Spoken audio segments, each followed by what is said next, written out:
Zainul Serta SPD MSI. Maka panjenenganipun monggo.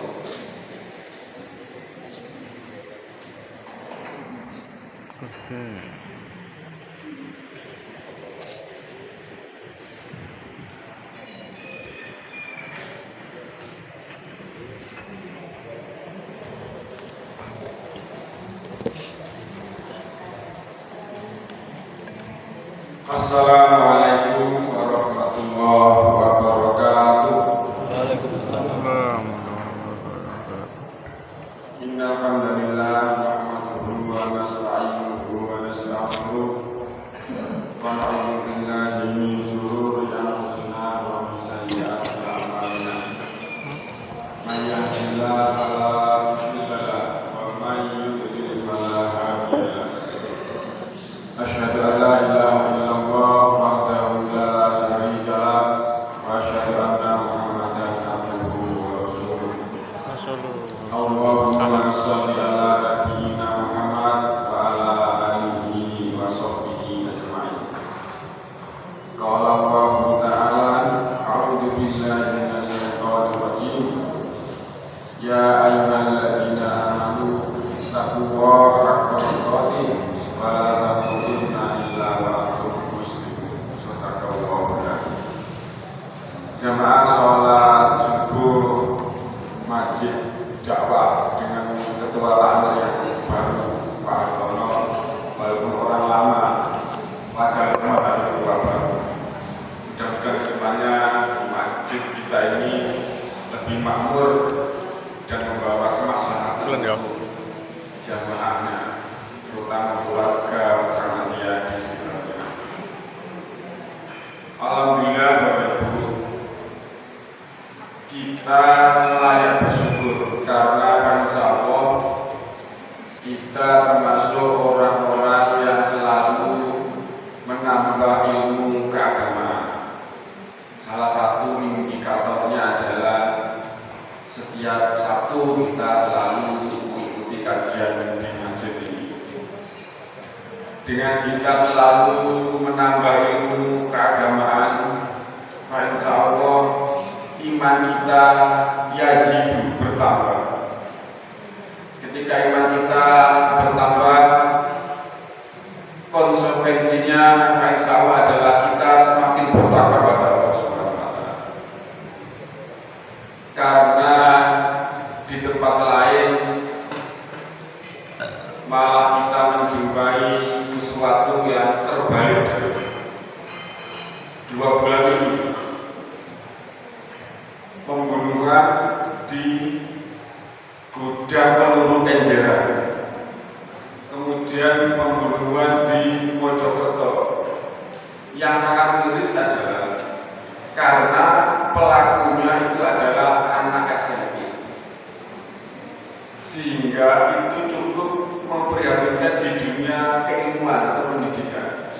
Anak usia SMP yang masih kategori di bawah umur, ternyata dalam logika kita itu kan nggak masuk akal mereka melakukan itu. Dan sekarang itu terjadi, usia masih belia tapi sudah melakukan tindakan yang melampaui batas.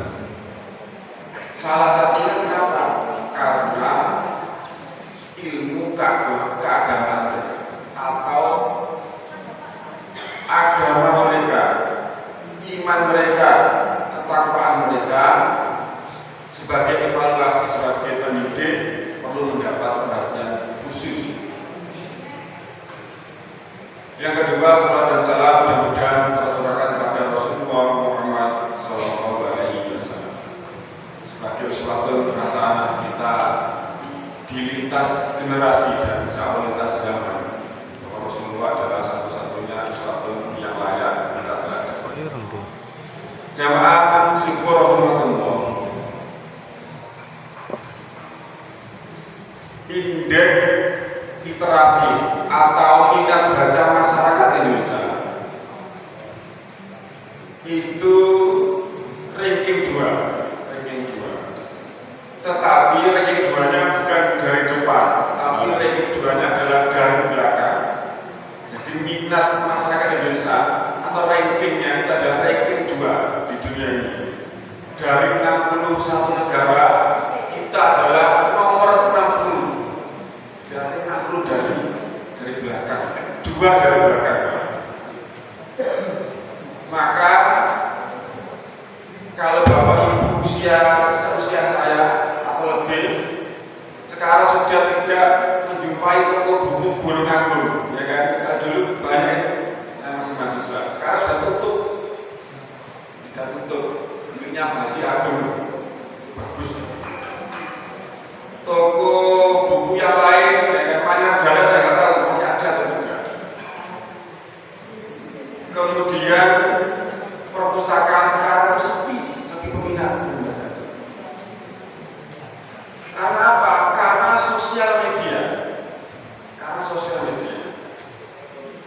Sementara dari survei Indonesia itu peringkat 6 terbanyak masyarakatnya yang punya handphone. Jadi masyarakat kita itu banyak handphone. Kalau di ranking nomor 6 sumber dari atas. Tapi di sisi lain ternyata kita nomor 2 dari belakang minat membaca. Itu artinya Bapak Ibu jemaah rahimahullah, kebanyakan masyarakat kita itu malas membaca, tapi lebih senang sosial media. Dan ini cukup memprihatinkan. Berkaitan dengan ini saya bacakan surat Al-Kahfi ayat 60. A'udzubillahi minasyaitonirrajim. Wa idh qala Musa li fatahu la abrahu hatta ablugha majma'al bahraini aw amdi hubba. Dan ketika Nabi Musa berkata kepada anak muda, saya tidak akan berhenti sampai saya berjumpa, sampai bertemunya 2 lautan, atau saya akan berjalan bertahun-tahun. Tafsir mengenai ayat ini, suatu ketika Nabi Musa alaihissalam berpidato di hadapan umatnya. Kemudian ada salah satu pendengar bertanya kepada Nabi Musa, "Ya Nabi Musa, siapakah manusia yang paling pintar itu?" Maka saat itu Nabi Musa menjawab, "Sayalah yang paling pintar." Dari situ Nabi Musa kemudian mendapat teguran dari Allah Subhanahu wa Ta'ala. "Ya Musa, ada orang yang lebih pintar dari kamu. Dia berada di pertemuan 2 lautan. Pergilah sana, bawalah perbekalan, dan jangan lupa bawalah seekor ikan, masukkan ke dalam tasmu atau keranjang. Nanti ketika ikan itu melompat, disitulah letaknya orang yang lebih pintar dari itu." Maka dari teguran Allah Subhanahu wa Ta'ala ini kemudian Nabi Musa berkeinginan kuat untuk menemui orang tersebut dengan mengajak anak muda yang namanya Yusha bin Nun. Yusha bin Nun itu juga nanti mendampingi Nabi Harun. Sampai akhirnya ketika Nabi Musa dan Nabi Harun wafat, Yusha bin Nun ini diangkat menjadi Nabi dan Rasul, dia menjadi Nabi. Dalam ayat ini, pembantunya Nabi Musa, Yusha bin Nun, disebut dalam Al-Quran bukan sebagai pembantu, tapi sebagai fata. Fata itu artinya adalah anak muda. Jadi Allah mengajari kita etika dalam pergaulan. Walaupun dia nyatanya pembantu, tapi dipanggil dengan bahasa yang indah sekali, yang etis, fata, seorang anak muda. sebagaimana Rasulullah itu punya pembantu Anas bin Malik. Anas bin Malik itu membantu Rasulullah selama 8 tahun. Dan Anas bin Malik juga mengatakan selama 8 tahun membantu Rasulullah tidak pernah sekalipun dipanggil pembantu, dipanggil fata atau anak muda. Kalau orang Jawa dulu karena kita menjajah Belanda memanggil pembantu bukan pembantu kalau diartikan, tapi jobes. Kalau artinya jobes itu adalah anak muda, tapi karena lidah orang Jawa akhirnya jadi jobes. Tapi artinya bagus. Jobes itu adalah bahasa Belanda anak muda. Itulah etika dalam pergaulan.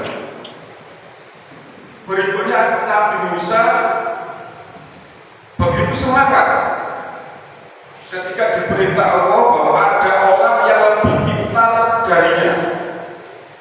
Maka Nabi Musa menyiapkan perbekalan itu, mengajak Yusha bin Nun, dan Nabi Musa dalam ayat tersebut mengatakan, La abrahu hatta ablughu. Saya tidak akan berhenti sampai saya menjumpai atau bertemu orang tersebut. Ini semangat Nabi Musa dalam mencari ilmu, mencari guru. Kemanapun akan dicari. Bahkan sampai berjalan bertahun-tahun pun akan saya lakukan. Itulah tekad Nabi Musa yang luar biasa. Jamaah salat subuh, dari ayat tersebut kita bisa mengambil hikmah beberapa. Yang pertama adalah menjadi hamba Allah itu tidak merasa paling pintar. Di atas orang pintar ada orang yang lebih pintar. Di atas yang lebih pintar ada yang lebih pintar lagi, dan di atas segalanya itu ada Allah yang maha alim, Allah yang maha pintar, Allah yang maha mengetahui. Maka ada istilah, sebenarnya ketika orang itu semakin pintar, pada hakikatnya dia semakin bodoh. Lalu kok bisa? Ketika SMP misalnya, kita diajari hampir semua mata pelajaran, bahasa Jawa, bahasa Inggris, bahasa Indonesia, matematika, IPA, IPS, dan lain-lain. Ketika SMA sudah lebih merujuk milih IPA atau milih IPS, yang lain semakin berkurang. Ketika kuliah dokteran misalkan, lebih fokus lagi hanya mempelajari ilmu kedokteran. Ketika dokter spesialis, maka hanya bidang itu saja yang didalami. Spesialis penyakit dalam, ya penyakit dalam. Untuk penyakit misalkan yang lain sudah nggak seberapa menguasai. Itu artinya semakin tinggi ilmu seorang, pada akhirnya semakin tidak tahu. Atau kalau kita semakin tahu ilmu Allah, semakin pintar, maka kita akan paham bahwa kita semakin bodoh di hadapan Allah Subhanahu wa Ta'ala, karena masih begitu banyak ilmu yang tidak kita ketahui. Itulah akhirnya kenapa tidak diperkenankan merasa paling pintar. Hikmah yang kedua, Bapak Ibu jamaah rahimahullah, menghargai setiap orang. Kalau dalam ayat tadi mengenai panggilan fata, idealnya kita itu bisa menghargai siapa, tapi minimal kita itu tidak menyakiti orang lain. Jadi ini bisa menghargai siapa pola, tapi minimal jangan membuat orang lain sakit hati. Tapi diusahakan menghargai, paling tidak menyakiti orang lain. Naudzubillah adalah menyakiti atau tidak menghargai orang lain. Seorang nabi saja dengan pembantunya dengan bahasa yang begitu indah memanggilnya. Yang terakhir ya hikmahnya adalah berusaha mendapatkan pengetahuan baru. Tadi dicontohkan Nabi Musa. Salah satunya adalah ilmu bidang kita, ilmu profesi kita. Jadi kalau misalkan ustadz ya belajar agama, misalkan keahlian kita di bidang matematika ya memahami matematika sesuai dengan keahlian kita masing-masing. Kenapa? Karena kita harus bisa meyakinkan bahwa 20 tahun lagi sumber daya manusia yang ideal, yang berkualitas itu adalah dari orang Islam. 2045 itu istilahnya Indonesia Emas, generasi Indonesia Emas. Kalau itu tidak dipersiapkan oleh anak cucu kita, maka SDM tahun itu bukan dari orang Islam. Tapi kalau kita persiapkan sejak sekarang, maka 2045 yang menguasai adalah umat Islam, karena kita punya sumber daya manusia yang berkualitas.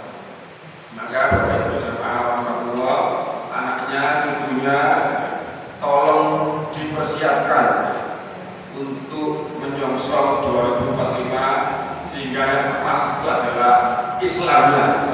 Kenapa? Karena SDM-nya adalah kita yang punya. Yang berikutnya adalah menambah ilmu agama kita.